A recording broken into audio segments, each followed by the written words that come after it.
2 hours, 17 minutes, and 40 seconds. USS Abraham Lincoln, CVN 72, was already under attack when the first warning call reached the Combat Information Center. 4 Iranian attack drones at 12,400 feet had crossed the last safe line, opened their racks, and released 80 gravity bombs straight down over the carrier's flight deck. The first impacts were 11 seconds away. The obvious danger was immediate and simple.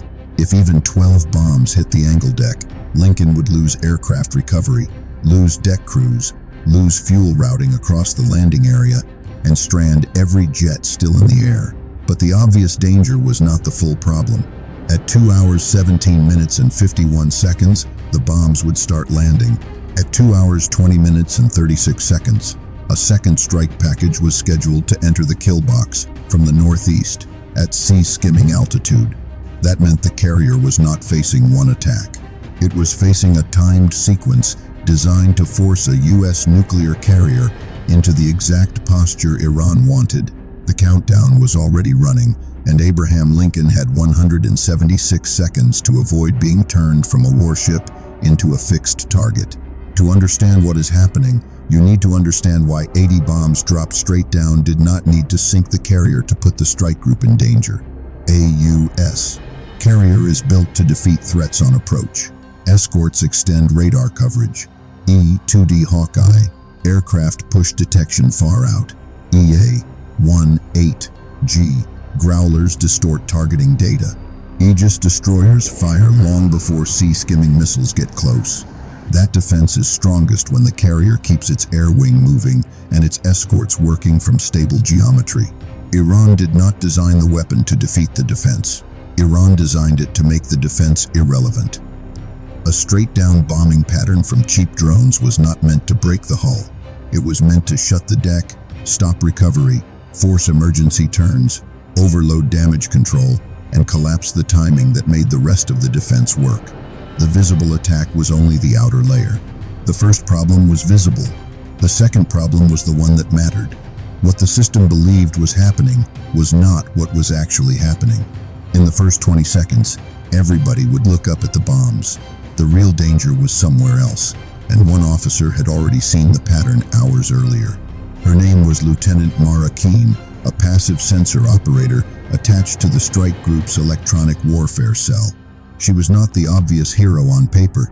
She did not command a destroyer. She did not sit in the captain's chair.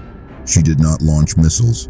At 1942 that evening, Keene had logged a note after reviewing 6 hours of Iranian drone tracks collected by the E-2D and the SLQ-32 electronic warfare suite.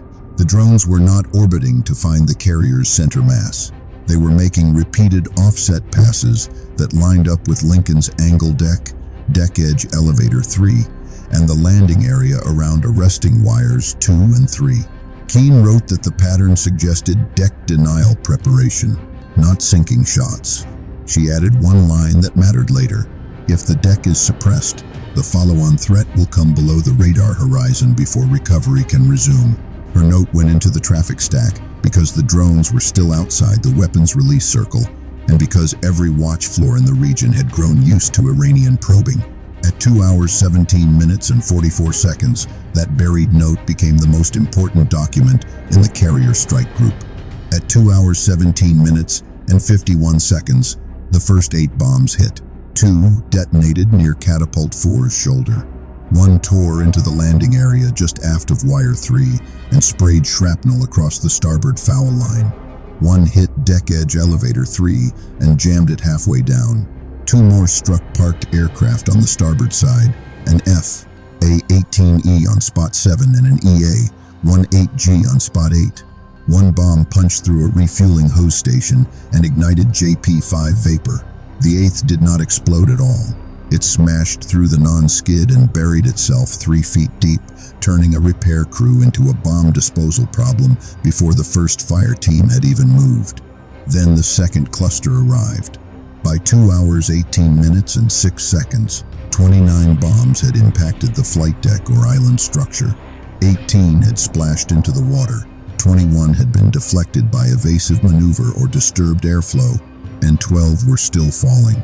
7 sailors were dead, 19 were wounded. Recovery operations were red. The landing area was cut in 3 places. The island's starboard outer ladder was gone. Smoke was rising from 2 aircraft. On the net, it sounded like a deck emergency. In reality, it was the opening move of a timing trap. Keane heard the first reaction chain start exactly as she had feared. The air boss requested immediate recovery priority for 1 E-2D Hawkeye, 2 EA, 1-8G Growlers, and 3 A-18F Super Hornets already airborne on station. The instinct made sense. Keep aircraft from running low on fuel, clear the sky, regain order. But that instinct would have locked Abraham Lincoln into the exact behavior Iran had designed the bombing run to produce.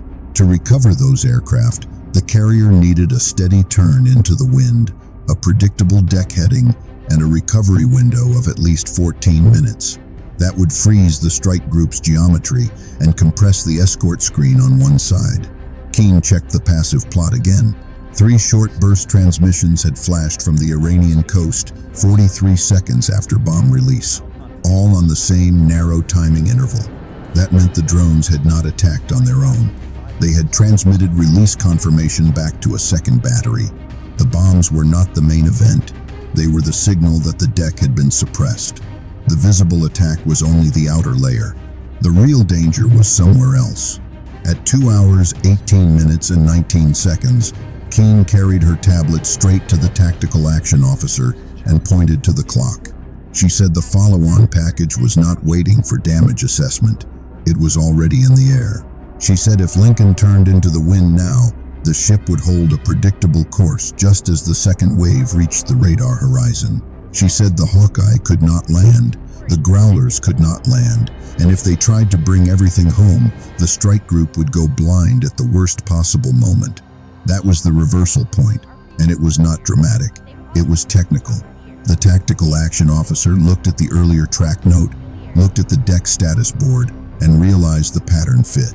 The captain was informed in 18 seconds. At 2 hours, 18 minutes and 41 seconds, the order went out. Cancel recovery, maintain airborne early warning, push the Growlers west, shift escort spacing, and prepare for an inbound low-altitude missile salvo from bearing 052. That one decision broke the shape of Iran's plan, but it did not end the danger. At 2 hours, 18 minutes and 57 seconds, USS Wayne E. Meyer, a destroyer screening 11 nautical miles northeast of Lincoln, picked up the first intermittent low contacts at 27 nautical miles. SPY-1D initially classified 9 returns. By 2 hours, 19 minutes and 4 seconds, the track count rose to 16, then dropped to 11 as sea clutter and electronic noise started corrupting the picture. What the system believed was happening was not what was actually happening.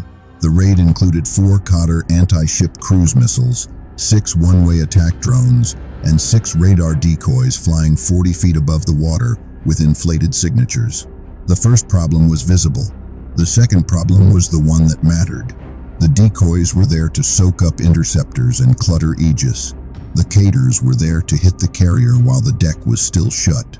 And one more layer sat behind them. If Lincoln's escorts burned too many missiles on false tracks, the third wave would come from fast attack craft south of Jask 22 minutes later. Iran did not need a single perfect hit. Iran needed the strike group to spend itself in the wrong order. Keane saw another detail others missed. The decoys were grouped in pairs with identical drift correction, which meant they were being updated by an off-board relay, not flying autonomously. She cross-checked the bursts she had logged earlier and marked 3 probable control sources: 1 truck site inland and 2 small vessels east of the straight route. That mattered because it meant the raid could be blinded. The response had to become smart, not just aggressive. At 2 hours, 19 minutes and 22 seconds, Lincoln launched Nulka decoys from the starboard side, while Wayne E. Meyer and USS Gridley shifted to separated firing arcs. The E-2D stayed high and passive, feeding track quality through data link without broadcasting a giant picture back toward the coast. The 2 Growlers, which would have been trapped in a recovery queue under the original plan, rolled into standoff jamming lines, 68 nautical miles west of the carrier, and started cutting the relay channels that were cleaning up the cruise missile tracks. On the deck below, the damage control teams fought 3 fires at once. One FA-18E was pushed overboard at 2 hours, 19 minutes, and 37 seconds because its right-wing tank was venting flame. A second jet was saved by 14 seconds when a hose team got foam into the intake before the fire reached the centerline tank. Bomb disposal marked the unexploded bomb with a strobe and left it in place because nobody had time to touch it. That was the pressure Lincoln was under. The ship had to keep fighting a missile raid while parts of its own flight deck were still burning. At 2 hours, 19 minutes, and 54 seconds, the first true Cater popped above the horizon line for 6 seconds. Wayne E. Meyer fired 2 SM-6S. One decoy disappeared. One real missile survived and dove back into clutter. Gridley launched 4 ESSMs against the lower tracks. 2 kills were confirmed. One decoy kept running. One attack drone broke left and came straight at the carrier's starboard quarter. Lincoln's forward ram launcher locked it at 5.8 nautical miles and destroyed it at 2 hours, 20 minutes, and 11 seconds. Then the raid compressed. 2 Caters, 3 decoys, and 2 drones arrived inside the same 2-4-second window. The air picture was dirty, the carrier deck was damaged, and the engagement chain started slipping. This is where raids usually break ships, not with one giant explosion, but with small delays stacking up until the defense misallocates. Keene called for one more change. She told CIC to drop the 2 brightest radar returns from priority and target the pair whose navigation offsets still matched the earlier relay pattern. The bright returns were decoys, the dim pair were the missiles. It was a passive logic call, not a radar call. The tactical action officer took it. At 2 hours, 20 minutes, and 18 seconds, Gridley redirected. 2 ESSMs went for the dim pair. Both Caters were destroyed 9.4 nautical miles from Abraham Lincoln. The bright decoy crossed wide to port and died in the wake. The final live missile tried to reacquire on Nulka, shifted 14 degrees right, and passed 380 yards astern before phalanx on the destroyer chewed it apart. The bombs on the deck had done their job. The landing area was damaged. 8 more sailors were wounded by secondary fragments. Flight operations were still suspended, but the main strike had failed because Lincoln never gave Iran the clean geometry it needed. At 2 hours, 20 minutes, and 42 seconds, the attack started to collapse. One surviving drone lost its update stream and ditched. Another turned south and hit the water 17 nautical miles out. The E-2D refined the source points of the guidance bursts. 2 A-18F Super Hornets, already airborne on escort, were redirected with AGM-88 EAA-RGM, targeting updates for the inland relay truck and the coastal emitter near Jask. At 2 hours, 27 minutes, and 13 seconds, the first missile hit the truck site. At 2 hours, 28 minutes, and 2 seconds, the second destroyed the coastal guidance vehicle. A pair of armed helicopters from the screen later sank one of the relay boats and disabled the other with Hellfire shots. That was the aftermath nobody on Iran's side wanted. The deck denial attack had bought only 169 seconds of confusion, and those 169 seconds were not enough. Abraham Lincoln did not sink. Its reactors were untouched. Its island remained functional. Catapults 1 and 2 stayed available. The landing area was repaired enough for limited recovery in 57 minutes. The cost was real. 7 sailors were killed in the initial bomb impacts. 27 were wounded across the entire action. 1 A-18E was lost overboard. 1 EA, 1 8G was destroyed on deck. Elevator 3 was out of service for 19 hours.